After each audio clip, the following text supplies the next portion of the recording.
Admiral Vork stood at the center of the command dais, a smug curl in his upper mandibles as holographic stars rotated above him. "Humans," he said with a snort, "are nothing but a myth told to scare hatchlings." Laughter rippled through the bridge crew. A species that supposedly burned too bright and vanished? Please. Fairy tales for primitives. He turned to his second-in-command, Rel, and waved a dismissive claw. "Mark the Sol system for occupation. Let's see what this myth really looks like." Reports had surfaced from fringe traders about a blue planet with strange energy emissions, but none returned to verify. Vork assumed they were destroyed by stellar anomalies or incompetence. His empire had consumed hundreds of systems, crushed dozens of rebellions. There was no sentient life beyond their reach, and certainly not one capable of resisting. The idea that a pre-warp species could pose a threat was laughable. As the fleet warped toward the coordinates, Vork leaned into his throne and studied the data feed. The Sol system appeared stable, unremarkable. A yellow star, some rocky planets, gas giants, a belt of debris. Nothing special. Earth, the third planet, had signs of civilization, radio echoes, old-style satellites, and a planetary network that looked like it hadn't evolved past digital age computing. They barely scratched orbital travel, Vork scoffed. Even the Veruin were further along when we wiped them out. One of the junior officers, Tellen, hesitated. "Sir, there are legends in the archives. They say humans were unpredictable, capable of escalation beyond reason." Vork waved him off. "They're extinct. Even if they existed, they're gone. What we'll find are decaying cities, perhaps a few surviving tribes worshipping machines." He activated the fleet-wide channel. "To all divisions, prepare for full system subjugation. Use the standard protocol. No resistance is expected." The bridge lights dimmed as the fleet entered orbit around Earth. Scans came in oddly clean atmosphere, unusually symmetrical energy grids, large urban zones without thermal signatures. Vork frowned. "Where's the population?" Rel pointed at a scan. "Cities are there, structures intact, but no movement. No heat. It's like they were abandoned yesterday." "Cloaking?" Vork asked. "No signs. Just empty." He stood up slowly. "Launch reconnaissance drones. Begin atmospheric entry." Still no response from the planet. No distress signals. No planetary defenses powered up. No orbital traffic. It was eerie unnatural. Vork's smirk began to slip. Perhaps the myth is true after all. "They destroyed themselves," he muttered. Minutes later, a sharp alert blared. One of the cruisers, the Blade Song, vanished from telemetry. No explosion, no distress call, just gone. Vork froze. Re-established contact. Nothing. It's off the grid. Not even debris. A second blip disappeared. Then a third. Panic edged into the officer voices. Vork's claws tightened on the rail. "What in the void is happening?" "Sir," Tellen whispered, "maybe they didn't vanish. Maybe they just didn't want to be found." Vork growled, but the doubt had seeded. Across the fleet, quiet terror bloomed. The myth was no longer amusing. The silence of Earth screamed louder than any threat they'd ever faced. The alien fleet tightened formation, weapons primed, sensors straining to detect whatever was hunting them. Vork barked orders to deploy scout frigates in a wide perimeter. "Find the source and destroy it," he commanded, but his voice carried less certainty now. The crew obeyed, though glances exchanged between officers betrayed a growing unease. The scouts fanned out toward Earth orbit, their scanners pinging constantly, but the readings made no sense. One moment, space appeared empty. The next, faint heat signatures flickered like ghosts before vanishing. Vork's comms officer reported. "Interference detected. The spectrum jamming is primitive, sir. Radio frequencies and magnetically modulated static, but scrambling our targeting systems." "Primitive or not, disable it," Vork snapped. Attempts to counter the jamming failed. Every time they tried to recalibrate, new bursts of seemingly random transmissions disrupted their systems again. Some were distorted voices. Others were strange sequences of numbers, coordinates, or music. The crew looked unsettled. No other species fought wars this way. A bright flash ripped across the viewport. Another destroyer vanished, torn apart by a hypervelocity slug traveling at incredible speed.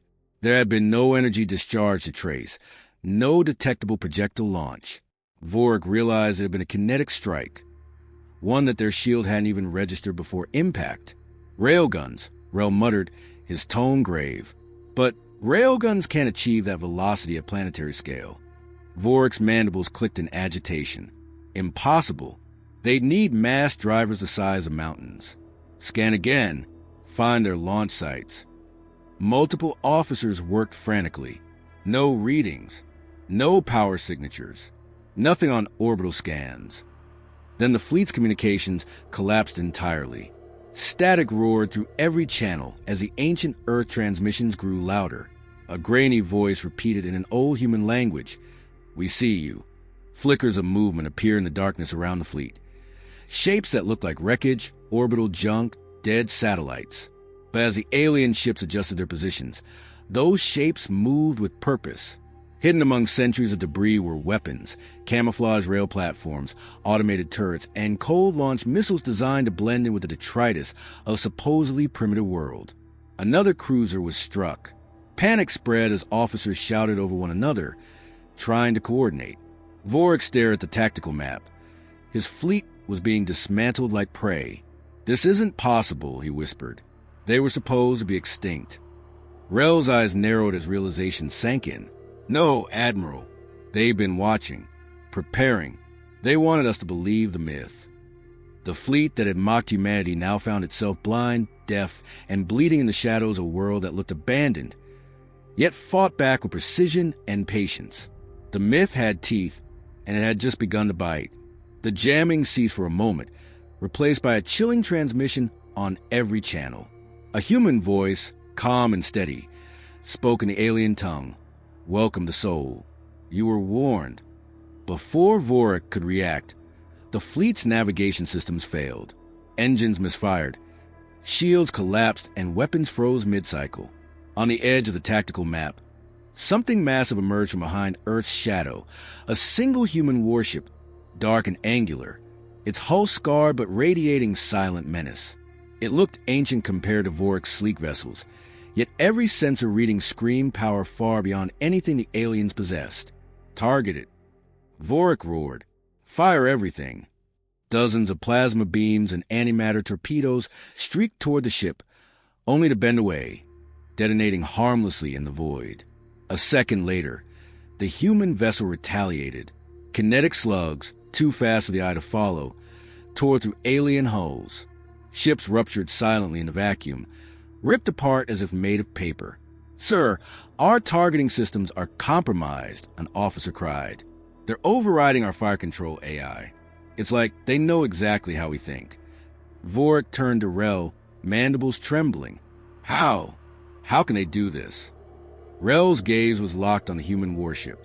"They never stopped studying us. They let the galaxy believe they were extinct. They've been building weapons while everyone else grew complacent." The alien flagship shook violently as another rail slug skimmed its shields, punching a hole clean through a frigate behind it. Vorik's fleet numbers dwindled rapidly. What had been an overwhelming force hours ago was now reduced to scattered survivors trying to flee. Suddenly, half the fleet's systems went dark. A viral program had infected their networks, overriding firewalls with terrifying ease. Alien consoles flickered, displaying lines of human code, interspersed with crude messages. "Still think we're a myth?" Vorik's voice faltered for the first time. "Pull us out, get us to warp." "We can't," Rel answered, his tone hollow. "They've locked us in. Our warp drives are offline."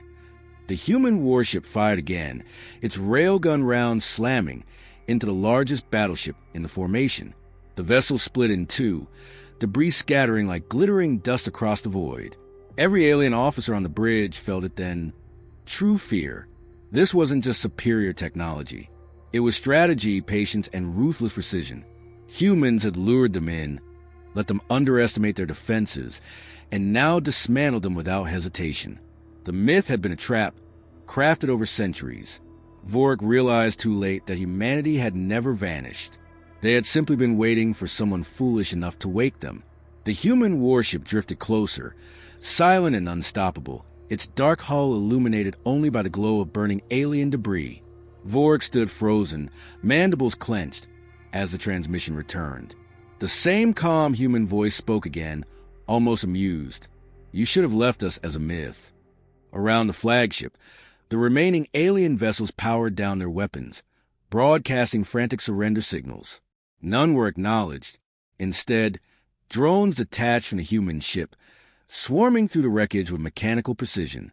They latched onto crippled alien ships, cutting through armor and extracting components. The invaders' most advanced technology was dismantled like toys harvested for study. "Sir, they're taking our ships apart," one officer whispered. Vorik turned slowly, his posture rigid. "Why aren't they killing us?" Rel's eyes widened as the realization hit him. "They want the galaxy to know. Will be sent back as a message."